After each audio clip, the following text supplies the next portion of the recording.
Jóvenes, buenos días. ¿Cómo se encuentran? Espero que sí se encuentren bien. El tema de hoy día vamos a tocar ya lo que es defensa nacional. Defensa nacional, a ver. Cuando nosotros nos referimos de defensa nacional, estamos hablando de un término que proviene del latín, que es defender, y su significado es defender, ¿no? O hacerle frente a un ataque. Bueno, esto también hay que tener en cuenta que es la supervivencia que el hombre ha tenido en todos nuestros eventos o nuestro proceso histórico que dependió de esta acción, ¿no? Siempre tuvimos que defendernos de la naturaleza, de los animales, y esto no es erróneo afirmar que desde el origen del hombre también se origina lo que es la defensa, ¿no? Desde la remota aparición de la humanidad o del inicio de la humanidad también aparece lo que es la defensa.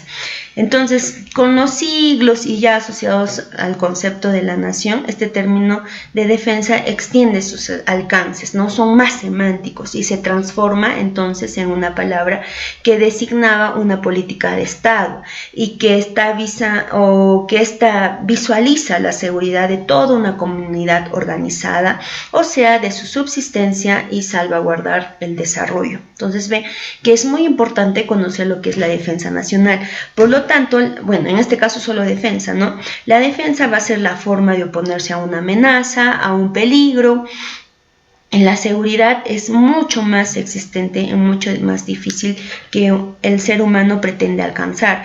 Tiene un carácter más preventivo, utópico, al tratar de mantenerse de fuera de todo tipo de peligro, de riesgo, de las personas, de los bienes, o sea, de fuera de todo tipo de amenazas.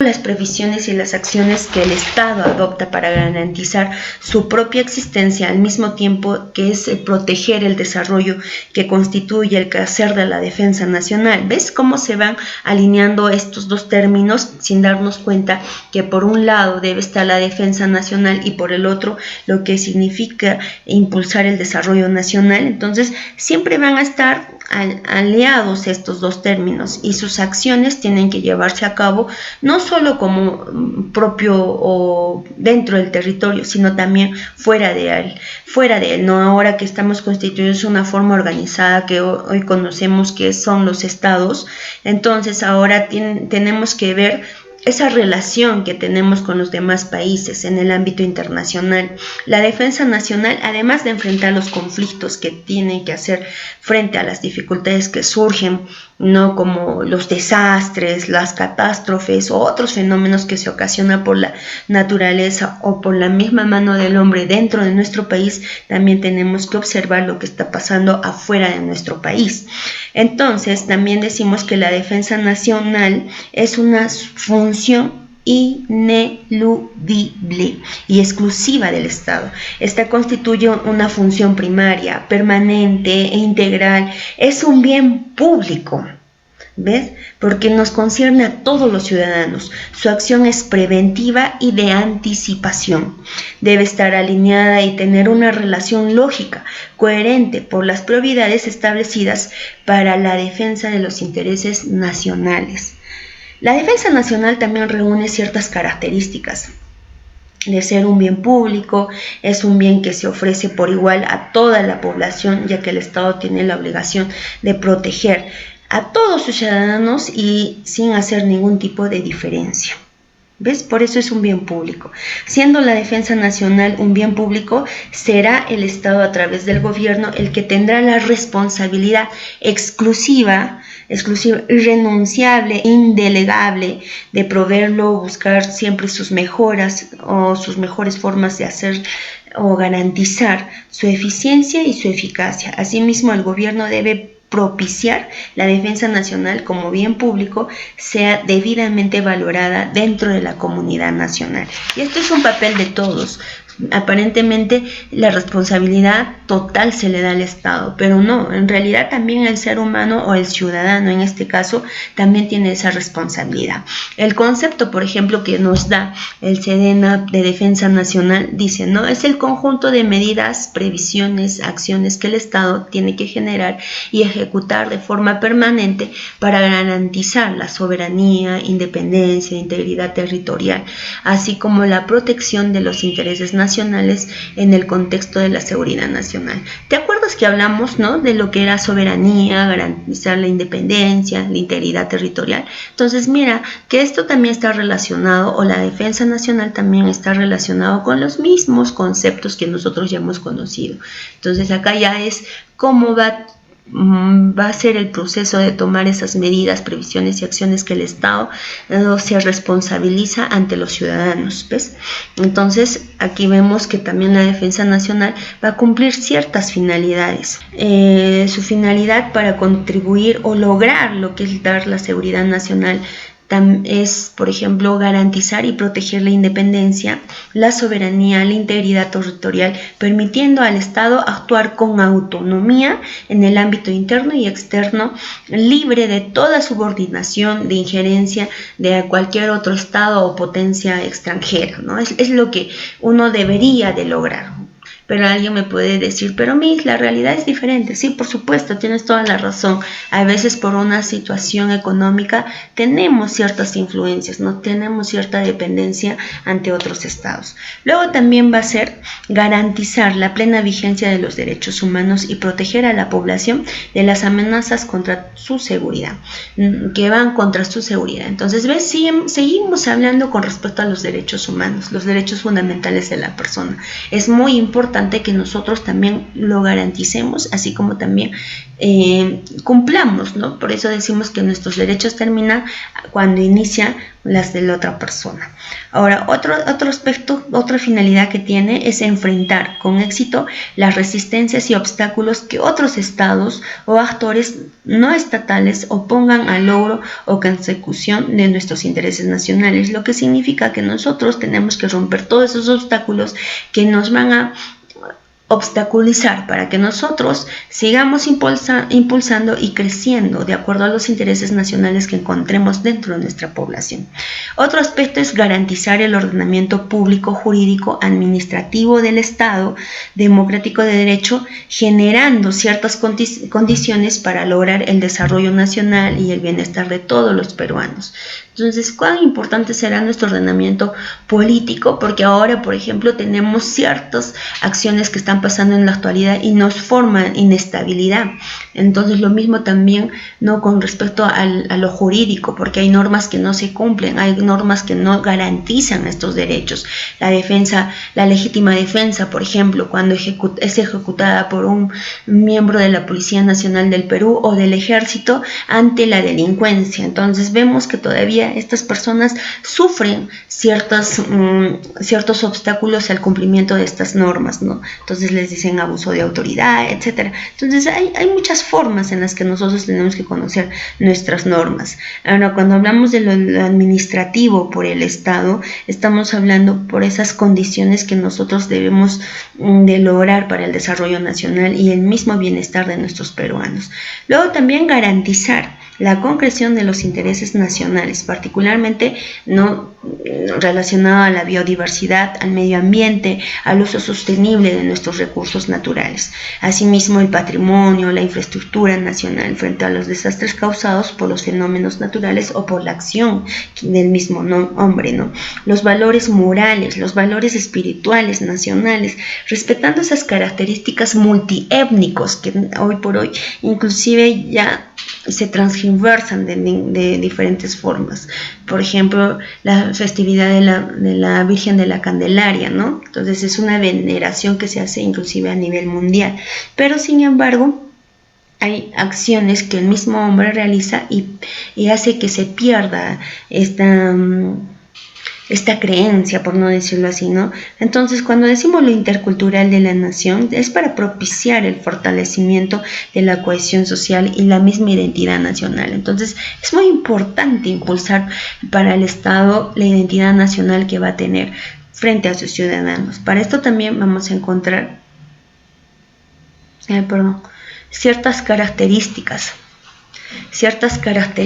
de la defensa nacional, y esto ya es un instrumento que el Estado tiene que utilizar. ¿Para qué? Para garantizar la seguridad frente a la nación. Por ejemplo, decimos que es permanente porque la defensa nacional debe ser organizada con carácter, como su nombre lo dice, permanencia, cualquiera que sea la circunstancia, es decir, que sus provisiones, sus acciones se realicen tanto en la época de paz como en los tiempos de guerra. Tiene que continuar la defensa nacional. Por eso en algún momento le decía, no le podemos dar un día de tregua a la delincuencia. Por eso no le podemos decir a la Policía Nacional del Perú, que ellos están encargados del orden interno, decirle, no, hoy día no descansan, como hoy es Navidad, descansan todos, vayan a festejar con su... No, ellos tienen que ver las formas de que haya un equipo para que puedan seguir proveyendo lo que es la defensa nacional, ¿no? También decimos que es dinámico y se adecua a los cambios, porque se adecua a los cambios a las circunstancias que se presentan, de acuerdo con la naturaleza o las amenazas de cualquier otro tipo.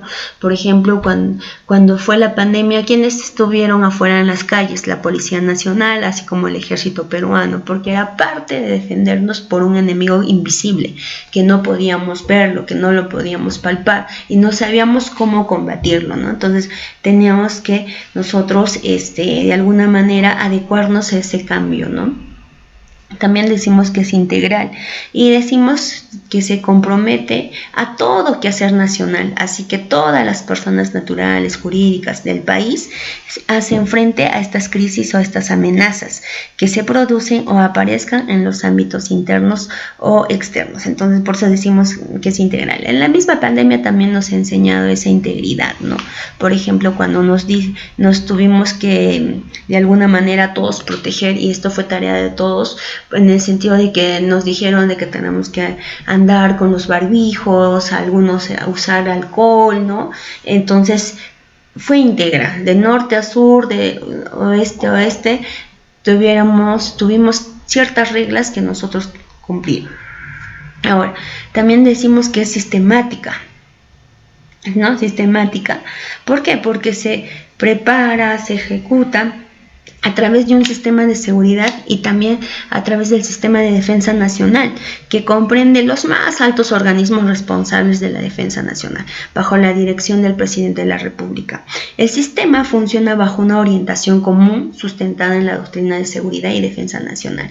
A ver, Miss, no estamos entendiendo. ¿Te acuerdas que en la época de la pandemia salía el presidente y comunicaba cómo estábamos afectados por esta pandemia, por el COVID, por este virus? Entonces, ¿quién presidía la dirección? El presidente de la República era quien nos informaba, ¿no? Cómo estábamos dando. Obviamente teníamos que recurrir a la doctrina, es decir, a la teoría, a las normas, para ver cómo podíamos combatir, ¿no? Una forma de prevención. Entonces no era de que como es un virus y se me ocurrió que ustedes usen barbijos y alcohol, no. Entonces se recurre a las formas más dables para poder combatir este virus, y a la vez, ¿no? Se dice que de esta forma era una forma de podernos defender a nivel nacional. Por lo tanto, entonces ambos se sumaban, ¿no? Lo que era la doctrina de la seguridad y la defensa nacional. Entonces también decimos que era preventiva, por supuesto. Dentro del mismo COVID tuvimos que usar los barbijos porque era una forma de prevenir el contagio del virus. Por lo tanto, era una forma de hacer frente a las amenazas, en este caso fueron externas, ¿no? Y que también fueron amenazas internas porque se propagó el virus. Y nosotros creo que no hacíamos casos hasta ver la muerte de muchos de nuestros familiares. Por eso era necesario adoptar con suficiencia y con anticipación estas medidas y estas acciones que estaban dirigidas a garantizar la seguridad nacional. La defensa nacional debe sustentarse en la fuerza militar capaz y moderna requerida por el país. ¿Ves? ¿Cómo se suman estos esfuerzos? En lo político, por ejemplo, lo dinámico, la acción política de proporción de todos los campos de la actividad para evitar o ser sorprendidos de acuerdo a los acontecimientos. Es decir, en la acción política significa de que el Estado o el presidente de la República tuvo que dar normas de cumplimiento inmediato que los ciudadanos tenían que realizar, ¿no? También decimos que es ejecutiva, y cuando hablamos que es ejecutiva es cuando se plasma la materialización de estas acciones y las medidas debidamente concebidas, planeadas y preparadas a fin de encarar y superar oportunamente y en forma apropiada las opciones las opciones que teníamos para hacerle frente, ¿no? a estas presiones que atentaban la seguridad integral y el desarrollo del Estado. Entonces era visto de que tanto la policía como los miembros del ejército tenían que verificar que todos andemos o transitáramos con nuestros barbijos, ¿no? E inclusive algunos ya con otros implementos más avanzados como eran los famosos mandiles, mamelucos, etcétera, etcétera. Pero la idea era de que nosotros andábamos con barbijos. Y ahora, por ejemplo, no podemos entrar a los centros comerciales grandes o moles comerciales si es que, uno, no tenemos doble barbijo. Dos, ahora están pidiendo el carnet de vacunación. ¿Por qué? Porque se ha visto que apenas hemos alcanzado al 40% de ciudadanos que han adquirido la vacuna, y por lo tanto el otro 60% no confía en el uso de esta vacuna, ¿no? Obviamente esto también surge porque en diferentes gestiones el Estado ha perdido credibilidad. Entonces, tampoco es mucha responsabilidad del mismo ciudadano, sino también ha sido responsabilidad de las diferentes formas de gobierno que hemos tenido y las políticas que ha usado, ¿no?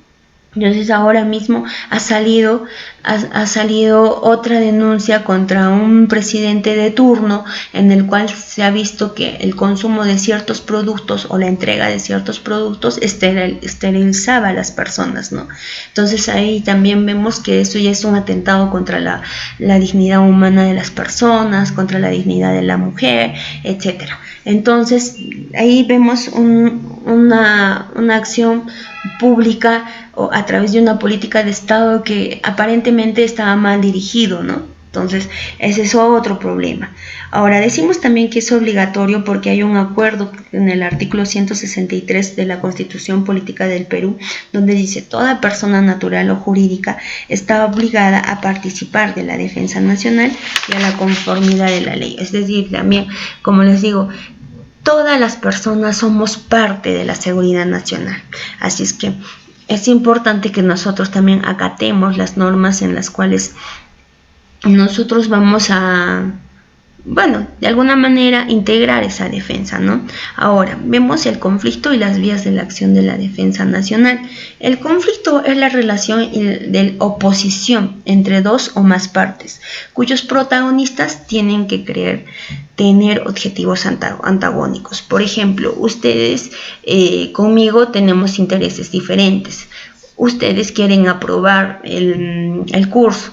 Lo que yo pretendo hacer es exigirles dentro del curso, ¿no? Entonces, de repente ustedes quieren mayores facilidades, entonces tenemos pensamientos antagónicos, ¿no? Entonces, por decirlo así nada más, por poner el ejemplo, ¿no? Entonces vemos que para ver el conflicto y las vías de las acciones de la defensa nacional, también debemos partir de cierta premisa de que el conflicto es inherente a la realidad social.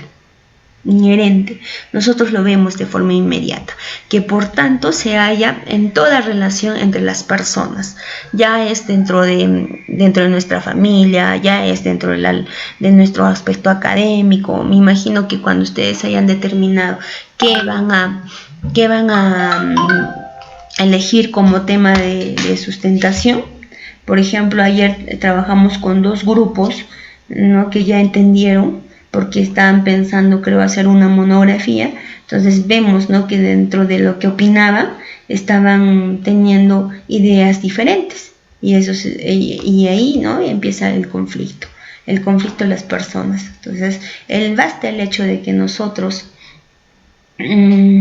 Basta el hecho de que nosotros pensemos de forma diferente, ya tenemos ideas antagónicas, ¿no?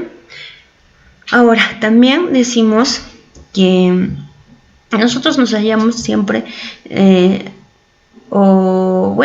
el conflicto siempre va a ser latente, no es una situación que ninguna de las partes es consciente de esta relación de oposición. Obviamente no es necesario, para llamar este pensamiento antagónico, no va a ser necesario de que nos peleemos, de repente nos vayamos a manos, patadas, no, sino basta que nosotros tengamos ese pensamiento antagónico o en oposición, ya se crea este conflicto latente. Entonces, y tienen diferentes objetivos, ¿no? Obviamente. Ahora, este conflicto manifiesto es una situación en donde a ambas partes han llegado consciente a la relación de oposición, y puede ocurrir que el conflicto se manifieste en una percepción aceptada o errónea de sus objetivos, propósitos o preferencias que vayamos a tener, ¿no? Entonces, de las partes, y que se sienten amenazadas. Por ejemplo, cuando ves que uno de tus compañeros piensa diferente que tú, ¿cómo te sientes? Amenazado, ¿no? O estorbado de repente por las intenciones que éste tenga. Lo mismo funciona dentro de los países, lo que significa que los conflictos son permanentes, ¿no? En la existencia al menos de los estados, surgen y se desarrollan tanto en el ámbito interno como también en el ámbito externo. Tienen significados diversos para su seguridad interna como externa, ¿no? Los conflictos más significativos o típicos, por ejemplo, podemos ver las guerras, la subversión o las luchas que vemos, ¿no? La guerra es una situación, por ejemplo, transitoria de violencia organizada entre dos o más estados que se ocurren en confrontación integral, principalmente al enfrentamiento armado para imponer la voluntad ante el adversario, ¿no? La guerra tiene por finalidad última y principal imponer la voluntad propia a la del adversario respecto a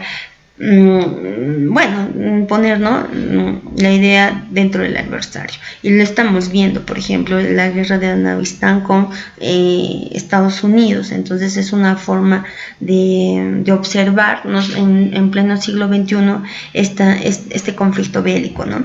Los organismos responsables que desarrollan estas actividades en los campos, por ejemplo, estos son los estados, pero siempre tienen que darse de repente soluciones en el aspecto político, económico, psicosocial y militar para apoyarse, ¿no?, en la solución de estos conflictos como son las guerras. Ahora también la subversión, ¿qué es lo que nos ha pasado? Es un proceso que un grupo organizado o un sector de la población, actuando principalmente en el interior de nuestro país, con y sin apoyo de repente del exterior, ¿no?, como es el MRTA, el Sendero Luminoso, ¿no?, al margen que ven que pueden existir al margen de todo ordenamiento político, de todo ordenamiento jurídico, administrativo establecido, y busca capturar del poder o del cambio ciertas estructuras para que haciendo uso también de violencia, ¿no? Estos organismos responsables desarrollarán actividades de repente en los campos políticos, económicos, psicosocial, militar, para neutralizar o eliminar las causas que lo originaron, ¿no? Entonces son grupos organizados los cuales también atentan contra la ciudadanía al hecho de usar los coches bombas, armas de fuego, ¿no? Entonces hay veces también el Estado, no, sin darse cuenta, pone al pueblo contra el pueblo, porque finalmente la Policía Nacional, los militares son nuestros hermanos, ¿no? Son nuestros hermanos, son nuestros familiares, y al momento que vemos un conflicto social como este, entonces ahí vemos que el pueblo lucha contra el pueblo. Entonces es una situación que también debemos de analizar, ¿no? Ahora, las luchas son un conjunto de acciones no violentas, obviamente, que realizan los organismos del Estado para afrontar conflictos significativos dentro de la seguridad nacional. En este ámbito puede ser en el ámbito interno como también externo. Los conflictos que dan lugar a estas luchas se pueden presentar de diferentes formas, ¿no? De formas alternativas, con una gama de intensidades o combinaciones. ¿Se acuerdan lo que pasó en la movilización de Inti? Se supone que era una movilización, ¿no? Una movilización pacífica, pero se rompe la pacificidad cuando ya se usa algún arma, sea punzocortante de fuego o de repente, ¿no?, un gas lacrimógeno, y ahí ya empiezan a surgir estas luchas. Entonces los conflictos que dan lugar a estas luchas se pueden presentar de forma simultánea inclusive. Entonces vemos también que esto obliga a que los organismos del Estado deben de tomar una serie de previsiones para afrontarlas, bueno, para que tengan éxito, ¿no?, en sus decisiones, y esto en un sentido más amplio inclusive, a organizarse para que puedan contribuir de repente en un cuerpo normativo que sea coherente, coordinado, que puedan realizar de repente ciertas previsiones y acciones que el Estado emplea en el campo de la defensa nacional, ¿no?, y garantizar la seguridad nacional, asimismo también cautelar los intereses nacionales y mantener sus derechos en toda la misma naturaleza. Es decir, que acá debe de emplearse estas movilizaciones en una vía pacífica y no violenta. Pero también veamos, ¿cuál sería una vía pacífica? Que acá utilizan medios y procedimientos de carácter no bélico, ¿no?, cuando hacen las movilizaciones. Ahora mismo inclusive se pretende hacer una movilización dentro de esta semana por una situación académica, ¿no? Entonces acá vemos que se está constituyendo acciones que van a identificar estas luchas. Las luchas siempre se materializan en acciones políticas, económicas, sociales, científicas, tecnológicas, militares, internas, externas, para encarar conflictos que atentan contra la seguridad nacional y sin recurrir a una acción armada. Obviamente, no como lo que te decía, ahora van a hacer una movilización, se supone que es una forma de luchar, en una forma tecnológica, ¿no?, en este aspecto, porque creo que es una situación que se relaciona con lo académico de nuestra ciudad. Ahora, la vía violenta, cuando ya se toman, ¿no?, las acciones en la vía pacífica y se revelan insuficientes para pedir algo al adversario, dentro de lo interno o lo externo. Entonces acá ya hay intereses vitales dentro de la nación, o se opongan en consecución a los objetivos. Esperemos que las movilizaciones que están haciendo no rompan, ¿no?, la pacificidad, porque después de que se rompen ya estamos en una vía violenta y el Estado tiene que dar un enfrentamiento armado. Por eso es que hacen disparos de fuego la policía y están dentro de sus funciones. No es que estén fuera de sus funciones. ¿Y por qué? Porque lo que quieren es mantener el orden interno. Entonces estas son unas acciones que están dadas dentro de lo político, ¿no? Entonces vemos que esta situación que afronta el Estado tiene que serlo con mucha cautela, porque al final también expone a los mismos ciudadanos, ¿no? Ahora, en el ámbito de la defensa nacional vamos a encontrar tanto de forma interna como externa. Pero la idea es, si ustedes todavía están ahí, algo que quieran de repente contribuir a este punto o nada. Parece que están durmiendo mis alumnos. A ver, voy a ver. Eliseo. Vamos a llamarle esta. Parece que no están. Delia. Sí. Licenciada, aquí estoy. Sí, Eliseo. Deria. ¿Puedo hacerle una pregunta, licenciada? A ver, pregúntame. Esta semana se ha hablado mucho sobre, o la semana pasada, mejor dicho, se habló mucho sobre la nueva ley que el gobierno está impulsando, ¿no? La de portar la segunda dosis para cualquier evento que se va a realizar en ámbitos cerrados, como en Banco de la Nación cuando van a depositar, el bono que van a cobrar. En todos los en Electropuno también se ha dado un comunicado que solo va a recibir con los que tienen la segunda dosis. Sí. Pero hay otro grupo de parlamentarios que presentaron un documento diciendo que esta norma es inconstitucional y es le dijo que es un poco discriminatoria. Ya. Eso es mi pregunta. La obligación de portar la vacuna, hacerte vacunar obligatoriamente, ¿es inconstitucional? Bueno, ¿Es también a la vez discriminatorio? bueno, mira, a nivel de los derechos humanos, tú eres libre. Se te constituye como un ser inherente donde se te reconoce tu libertad, tu derecho a la libertad de pensamiento, a libertad de acción, libertad de tránsito, y tú decides todo lo que vaya a pasar en ti, ¿no? Es que cuando una mujer está embarazada, por ejemplo, ella tuvo relaciones sexuales y luego resulta estar embarazada, pero por su libertad dice, no, no lo voy a tener a mi hijo. Entonces va y toma diferentes acciones, pero se olvida de que el nuevo ser ya adquieren otros derechos. Entonces, haciendo una comparación con lo que pasa, se supone que tú, por prevención, debes adquirir la doble vacuna.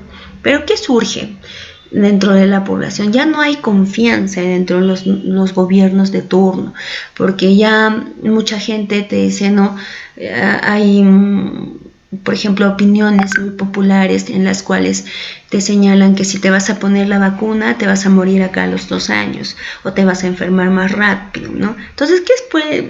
¿Alguien se ha tomado la molestia, por ejemplo, de ver cuál es el contenido de la vacuna?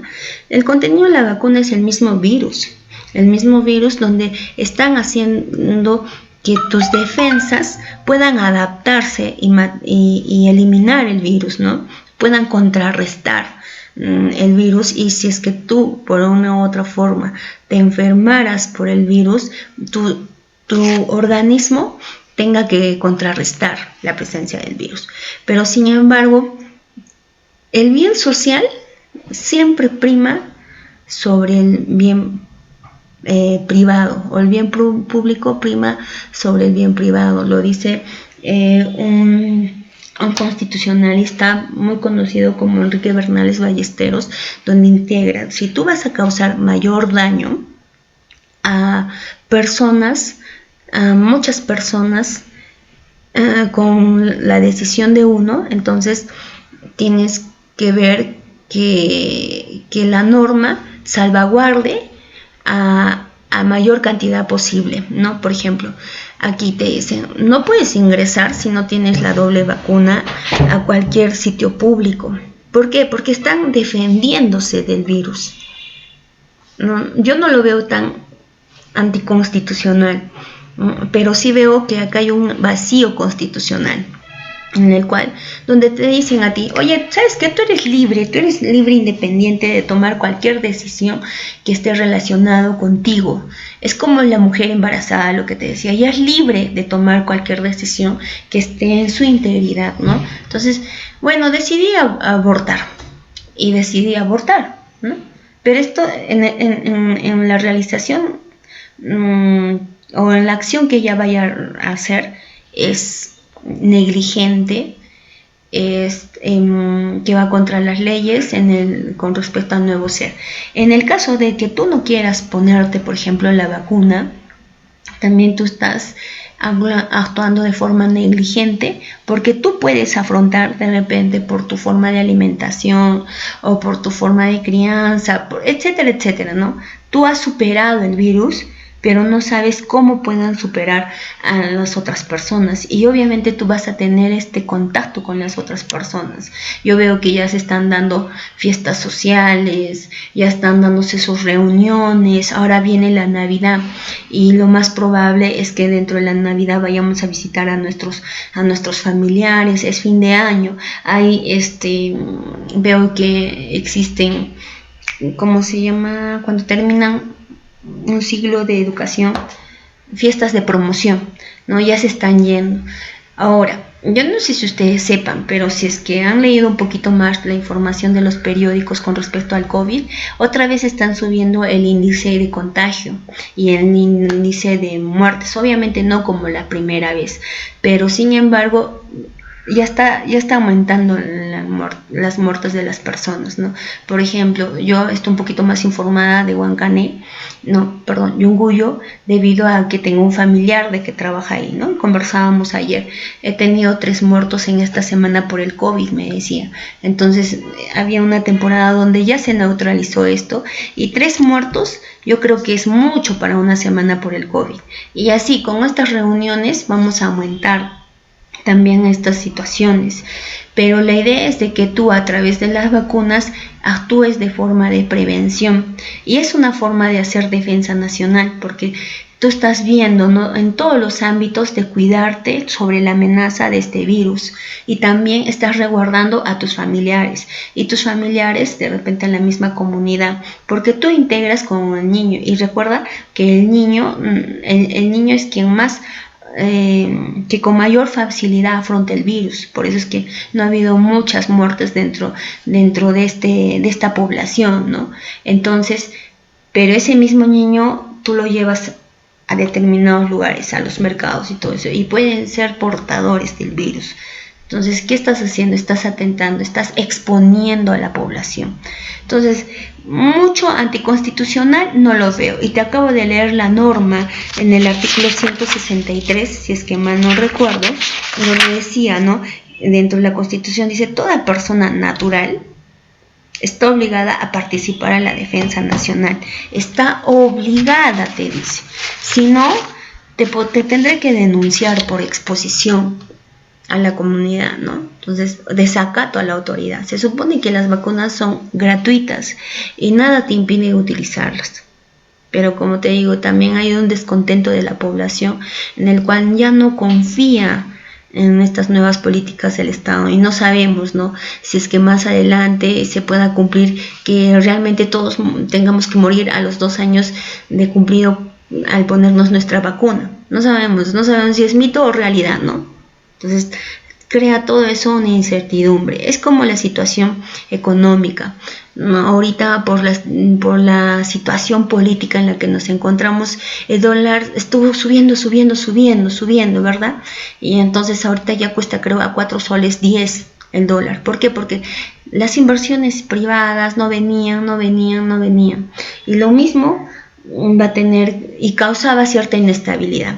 Entonces, estas políticas o estas decisiones que los gobiernos toman, por ejemplo, discúlpenme si es que hay un fujimorista, no lo sé, dentro del salón, pero dentro del gobierno de Fujimori se tomaron decisiones en los cuales, al ver el crecimiento demográfico que teníamos, donde las parejas no tenían 1 ni 2 hijos, sino tenían 4, 5, 6 hijos, y había un crecimiento insostenible, ¿no?, de la población.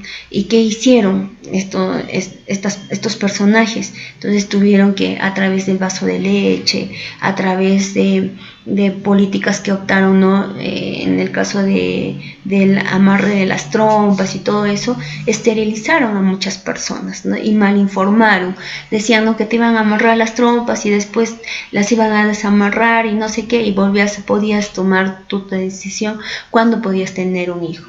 Y finalmente se descubrió que después de amarrarse las trompas de falopio, ya no se podía dar marcha atrás. Y a mucha gente, ¿qué pasó?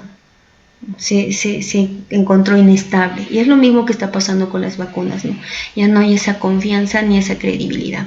Pero como te digo, anticonstitucional no lo veo. La Constitución lo dice, lo reconoce en nuestro artículo 163, pero también hay muchas formas de interpretar las normas, ¿no? Dicen, echa la ley, echa la trampa.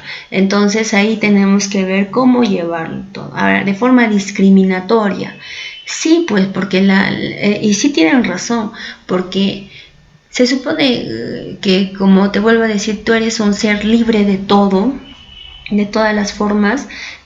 Al momento de decirte, tú no puedes entrar aquí, ¿están discriminándote o no? ¿Te falta una vacuna? ¿Te están discriminando? Sí te están discriminando, pero también acá tienes que armar la jerarquía de derechos. Es como cuando te diga, ¿qué será más importante? ¿El derecho a la dignidad? No, a la privacidad o a la intimidad. El derecho a la información. Entonces, o el derecho a la educación, ¿no? Entonces tú vas a decir, no, mi intimidad es principal, mi intimidad es lo mejor. Entonces ahí armamos una jerarquía de derechos.